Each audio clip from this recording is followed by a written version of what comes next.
اللہم صلی علی سیدنا وعلی آل سیدنا۔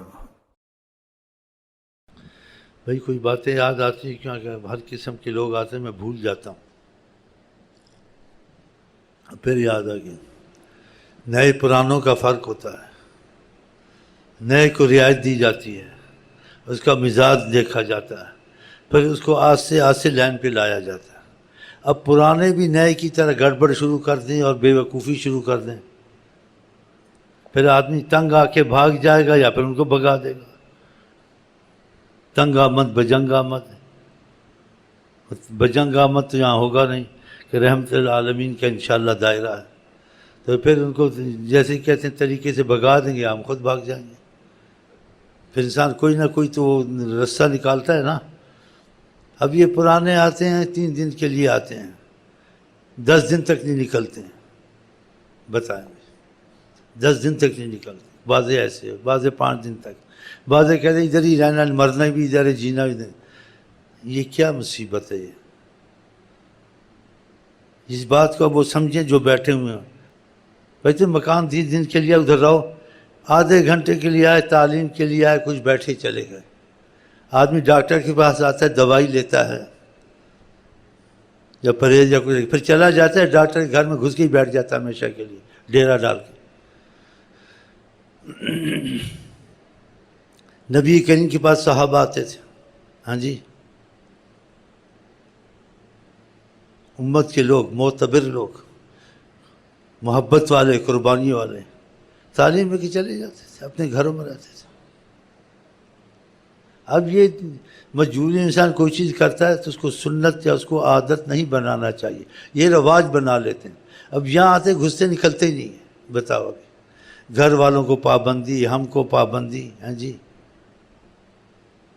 پھر میری بیوی پابند رہتی وہاں، پھر جو بیٹھے گا اس کو کھانا بھی چاہیے، پینا بھی چاہیے، اس کو لیٹرین بھی چاہیے، سارا انتظام کرو گے۔ یہ تو خدمت نہیں، خدمت کروانی ہو گئی۔ بھائی تو مکان 3 دن کے لیے، 4 دن کے بعد لیا ہے، آؤ آدھا گھنٹہ بیٹھو، ایک ٹائم آؤ 24 گھنٹے میں، 24 گھنٹے میں ایک ٹائم، آدھے گھنٹے کے لیے، ہاں جی، کھا پی کے چلے جاؤ۔ اور کھانا پینا تو ہر جگہ ملتا ہے، تعلیم سنی چلے گیا، آ کے 6 8 گھنٹے پنجابی کے پھنس کے بیٹھ گیا۔ اب بتاؤ، اب ان کو ڈنڈے ماریں یا ان کو دھکے دیں یا پولیس لائیں، فوج لائیں، کیا کریں آپ بتائیں۔ وہ سن رہا بیچ میں، اور پھر معذوروں کو لے آتے، چل پھر نہیں سکتے، اللہ نیت کو نہیں دیکھتا، مجبوری ادھر شفا دے دے گا، خود بھی تکلیف میں رہنا، دوسروں کو بھی تکلیف میں ڈالنا، پھر وہی بات کرنی پڑے گی، نادان کی دوستی سے عقل مند دشمن اچھا ہے۔ نادان بے وقوف کی دوستی عقل مند، وہ کام ہی ایسے کرے گا نا۔ آپ کو کس کا میں حوالہ دوں یہاں؟ جب نبی کی بات کی اہمیت اور ان کے دل میں محبت نہیں اترتی ہے، آقا جی کی بات سن کے اپنی مرضی کرنی، وہ کیا وظیفے پڑھنے، کیا شیخ کے پاس آنا، کیا آنا جانا۔ نبی کریم کی تعلیم سے، اس طریقے سے کوئی طریقہ افضل نہیں ہو سکتا۔ صحابہ آتے تھے، عورتیں آتی تھیں، تعلیم لے کے چلی جاتی تھی، اور نبی کریم صلی اللہ علیہ وسلم نے ایسے رواج نہیں نکالے کہ گیٹیاں پڑھو تو یہ پڑھو تو ایک جگہ رہو تو ادھر سے نکلو ہی نہ، گھروں سے باہر نکلو۔ یہ ضرورت کے مطابق چیزیں ہوتی ہیں، افضل وہی ہوتی جو طریقہ حضرت محمد مصطفیٰ کا ہے۔ تو گیٹیوں کا طریقہ تسبیح کا یہ نیت پر ہوتا ہے، گیٹیوں پہ پڑھے، ہاتھوں پہ پڑھے، جہاں پڑھے، یعنی گھر میں پڑھے تو افضل نہیں، شیخ کے پاس پڑھے زیادہ ثواب، یہ مطلب نہیں ہے۔ شیخ کے پاس سیکھ کے جائے، پھر اپنے گھر میں پڑھے۔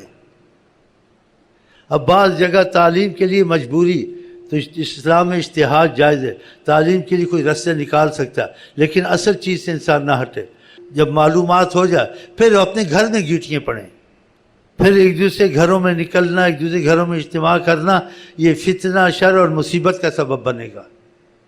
اب وہ کہتے ہیں گھر میں بیٹھیں، جس شہر میں گیٹیاں ہوتی ہیں ہم پہ کرم ہو، ہم کو اجازت دو ادھر، پھر ادھر اختلاف بھی ہوتا ہے، مزاج میں سے یہ عورتوں کی لڑائی مردوں سے بری ہے، جب یہ آپس بگڑتی ہیں، اللہ آپ کو ان کی باتیں نہ سنائے۔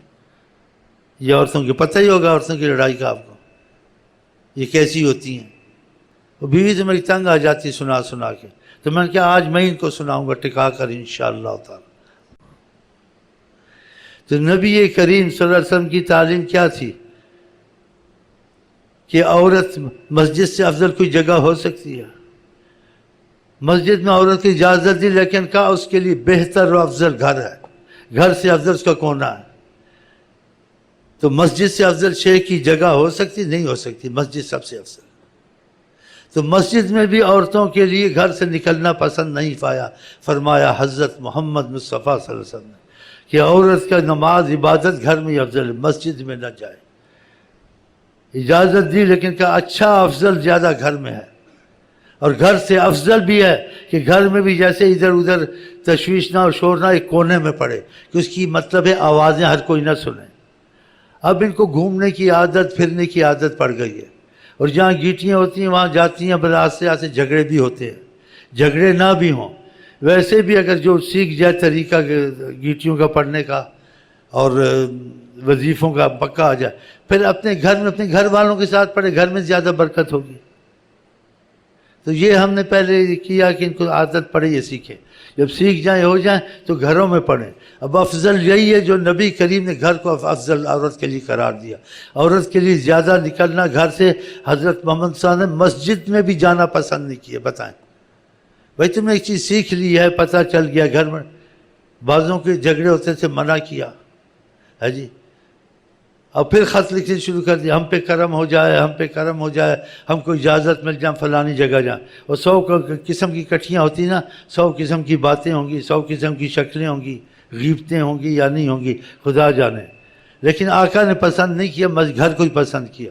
یہ پھر وہ اسی طرح مرتی ہیں جا کے، کرم کرو کرم کرو۔ اب کی کون سا ان پر کرم کروں جو بیٹھے ہوئے، کچھ مجھے بتاؤ کہ اور کرم کیا کروں؟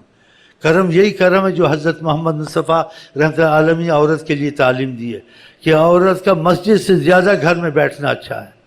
جب سیکھ جائے گیٹیاں اور سیکھ جائے وظیفے ہو گیا، پھر نئے سیکھیں گے آ کے، اور نئے غلطیاں کرنے کچھ رعایت دی گی جب تک کہ اس کے ذہن چلے، اس کا ذہن بنے اور بیٹھے، تو وہ اجتماع کو پسند کرتی ہیں۔ اور آپ پتہ ہے آپ کو گھر سے نکلنے سے عورتوں کا بہت باتیں سب بتانے کی نہیں ہے، فتنے کا بھی خطرہ ہوتا ہے، عزت کا بھی خطرہ ہوتا ہے، اور بہت سی نقص کا بھی خطرہ ہوتا ہے۔